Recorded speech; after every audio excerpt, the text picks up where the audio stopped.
let me introduce to you our special guest today. You may know him as an extra from American History X. MMA since before the UFC was a thing. Sons of Anarchy. He's a pioneer of mixed martial arts, been fighting since the 90s. Black belt under Silvio Bering, coached to some of the finest talents in the game, Bob Sapp, Ben Flattop Fodor, Phoenix Jones, Demetrius Johnson. You might know him as Frank Colcher, Johnny Caged. And if you don't know, he was also cross-dressing into the ring before. It wasn't in the ring. So yes, that's a real story. We can get into it later. We can get into it later. I want to get into it now. We can get into that right now. I want to get into that right now. Yeah, what it was. Like a real pioneer.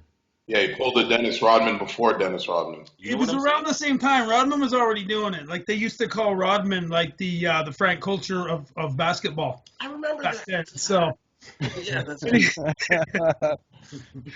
What it was it wasn't into the ring. The most I ever wore into the ring that was like that was on a bet was one of those shirts with the woman's body on it. That's it. Yes. But I guess it escalated. That's how it starts out.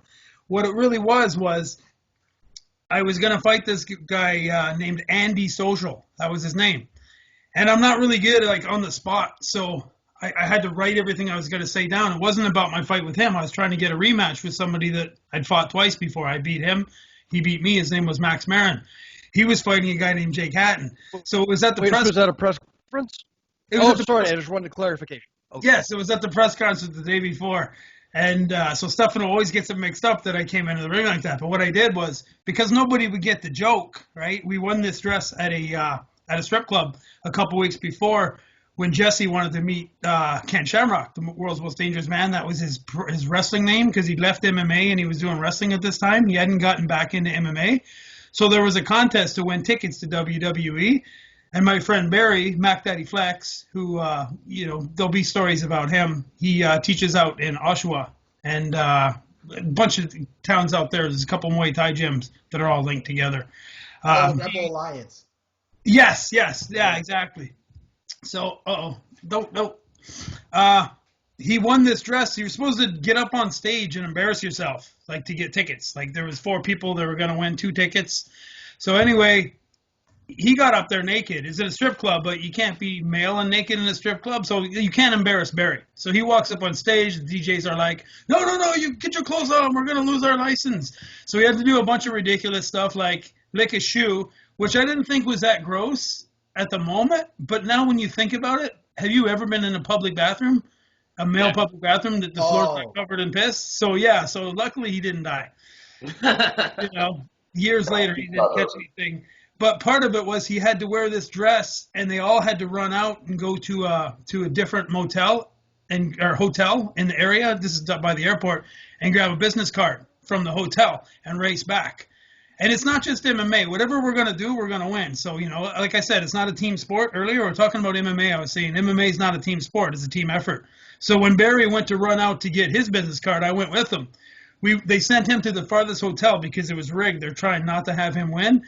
And then we got it, and I flagged the cab on the way back. So even though it wasn't that far, we lucked out. We got a cab back. He was the first one back. Now, the tickets were rigged because Barry should have won all 4 tickets, but they wanted one guy to win 2 and someone else to win 2. That's just the way it was because Barry was the guy that was winning. What are you guys doing? I'm looking for the iPad. The iPad here. Not only does he have dad jokes, he has dad responsibilities. I know, exactly.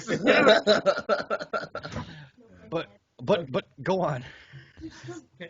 Okay, so where was I in that story? See, I knew this was going to happen. You guys are going back in your dungeon, all right? I love this. Hey, say hi to Zeus. Hey, beauty. That's adorable. I wanted to name him Jupiter because the Romans appropriated Greek culture and they renamed all their gods, but they stuck with Zeus.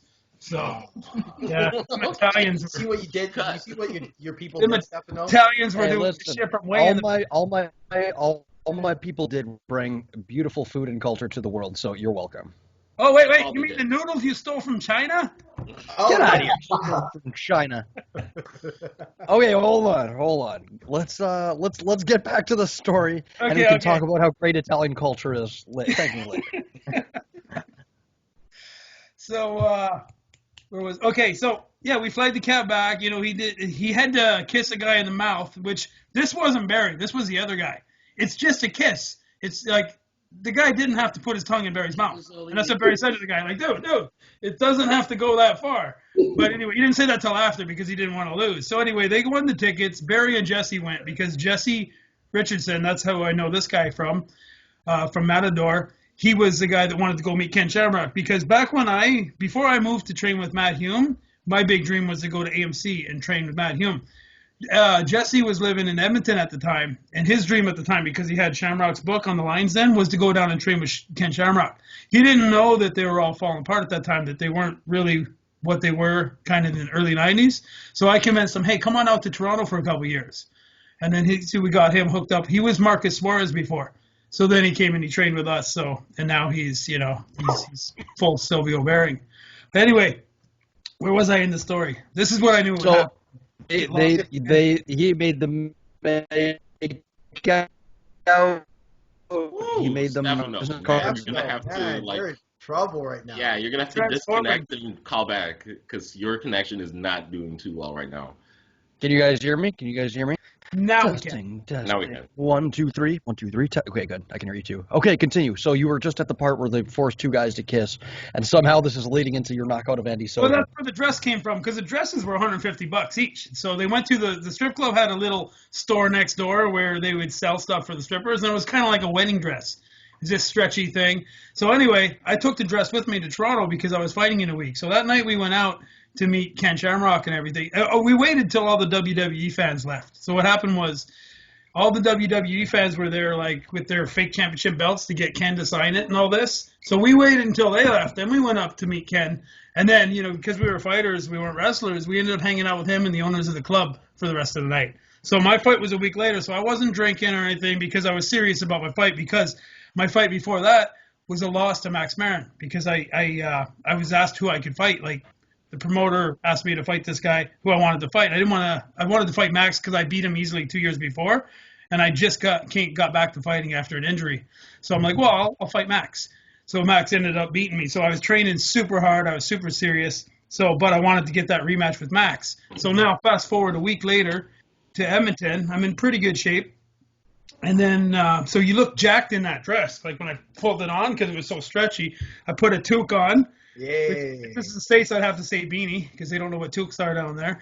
And I had some sunglasses on. And I also had a bunch of stuff I wanted to say. Even though I was fighting Andy Social, I wanted to talk crap to Max. And he was fighting Jake Hatton. So I wanted to interrupt their thing. So I worked it out with Jake Hatton and his manager that I won't come up and interrupt until you say what you're going to say. As soon as Max starts talking, I'm going to come up. So he's like, okay. So then Jake says what he's going to say.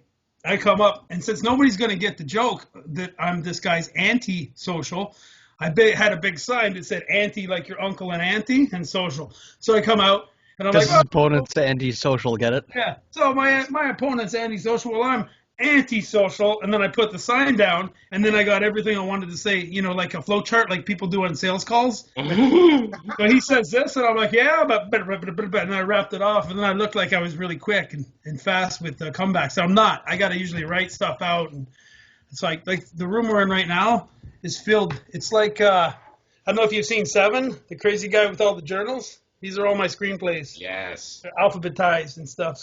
So. Wait, are those actually screenplays?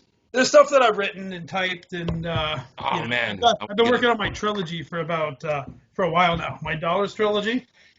I don't know if you know anything about Fistful of Dollars, but again, with the Italians ripping off other cultures, Yojimbo is the greatest samurai movie of all time.